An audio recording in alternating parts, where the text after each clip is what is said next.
नमस्कार इंदौर, मैं हूं आरजे नवनीत। माय एफएम पर तो आप मुझको जनरली सुनते, लेकिन आज मैं इंदौर टॉक के साथ एक ऐसी जगह पर आया हूं जो कि इंदौर की एक नई पहचान बनने वाला है। इंदौर की पहचान अब तक स्वच्छता के लिए कही जाती थी, लेकिन अब स्वच्छता के साथ इंदौर में चार चांद लगाने के लिए आ चुके हैं पितृ पर्वत पर पितरेश्वर हनुमान जी, जो कि इस वक्त बिल्कुल मुझे पीछे से आशीर्वाद दे रहे हैं। इस मूर्ति की क्या खासियत है और क्या कुछ खास इसे और ज्यादा बनाती है, आइए इसके बारे में सारी जानकारी मैं आपको देने वाला हूँ। पितृ पर्वत पर विराजमान हनुमान जी की मूर्ति 71 फीट ऊंची और 108 टन वजन की है। हनुमान जी के सिर के ऊपर जो छत्र है वो 18 फीट का है। उस पर 108 बार राम नाम का मंत्र लिखा हुआ है और हनुमान जी की गदा 45 फीट लंबी है।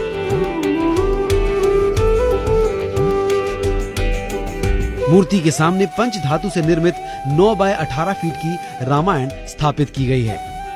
प्रतिमा की स्थापना के लिए 121 बाय 121 फीट का चबूतरा बनाया गया है, जो जमीन से 14 फीट ऊंचा है। वास्तु के अनुसार प्रतिमा का मुंह दक्षिण पश्चिम दिशा की ओर रखा गया है। मूर्ति का निर्माण ग्वालियर के कारीगर प्रभात राय के सानिध्य में 125 कारीगरों ने 7 साल में पूरा किया। तो अब मैं आपकी मुलाकात कराने वाला हूँ उन शख्स से, प्रभात राय जी से, जिन्होंने इस कंसेप्ट को अब हमारे सामने बिल्कुल लाकर विराजमान कर दिया है। हनुमान जी हमारे सामने हैं। जब सबसे पहले कैलाश जी ने आपको इसके बारे में कहा कि ये कुछ इस तरह का हमको काम करना है, क्या सबसे पहले जहन में आया? क्या जहन में आया, कैलाश जी की इच्छा थी कि हनुमान जी बनाए, तो सब जगह का तलाश किया, तो खड़े हनुमान जी हर जगह मिलेंगे। आप विराजमान पहली मूर्ति है जी। तो मैंने अब ये बताओ किस एक्शन से बना है, कैलाश जी ने एक्शन करके बताया। अच्छा, उन्हीं के ही फोटो खींच करके मूर्ति को एनलार्ज किया। अरे वाह। और फिर राम की भक्ति में लीन हनुमान जी, ये कहीं पर भी नहीं है। यंग हनुमान जी सब जगह मिलेंगे जी। और इसमें खासियत उन्होंने कितनी भी दे सकता है, खूबसूरती वैसी दे। तो मैंने उनसे कही गर्दन झुकाओ, कंधे ऊंचे करो, क्योंकि वानर के क्या गर्दन नहीं होती। अभी तक क्या होता है कि कोई भी मूर्ति जो बनती है उसमें यही आती है बेसिकली नीड कि एक जगह से वो फंड निकल जाता है और वो उस बेस पे वो मूर्ति बनना स्टार्ट हो जाती है। बट जब हर कोई ही बंदा अपना बेसिक नीड से, जैसे मान लीजिए मेरे पास में जो बर्तन है, मैंने वो बर्तन दिए, उसका कंट्रीब्यूशन मिला और फिर उसको हमने रिसाइकल करके इस फॉर्म में कन्वर्ट किया। पहले इतना ही बड़ा क्ले मॉडल बना था, उस क्ले मॉडल बनने के बाद उसका अपन ने एक सांचा लिया, like a negative model, then उसको फिर कन्वर्ट किया गया अगेन पॉजिटिव में within the wax model. फिर वैक्स मॉडल बनने के बाद जब उसको अपन ने कास्टिंग किया विद इन दी मोल्ड, उसके बाद में हमको पार्ट्स के रूप में इसके सारे पार्ट्स मिले।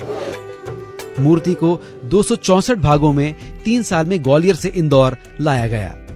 पितृ पर्वत पर मूर्ति के 264 भागों को जोड़ने में 2 साल का समय लगा।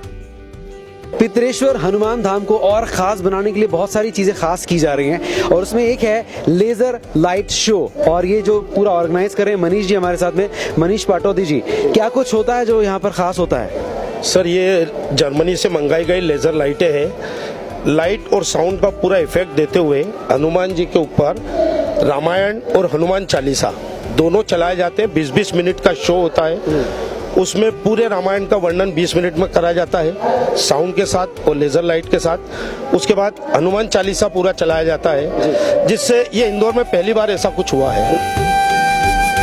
हनुमान जी की मूर्ति पर फ्रांस से मंगाए 150 किलो और 99 कैरेट एक्रेलिक गोल्डन पेंट का उपयोग किया गया है, जो देश में पहली बार किसी मूर्ति पर प्रयोग किया गया है। ये पूरा मंदिर 5 एकड़ में फैला हुआ है। तब सुख रहे तुम्हारी शरणा, तुम रक्षक काहू को डरना।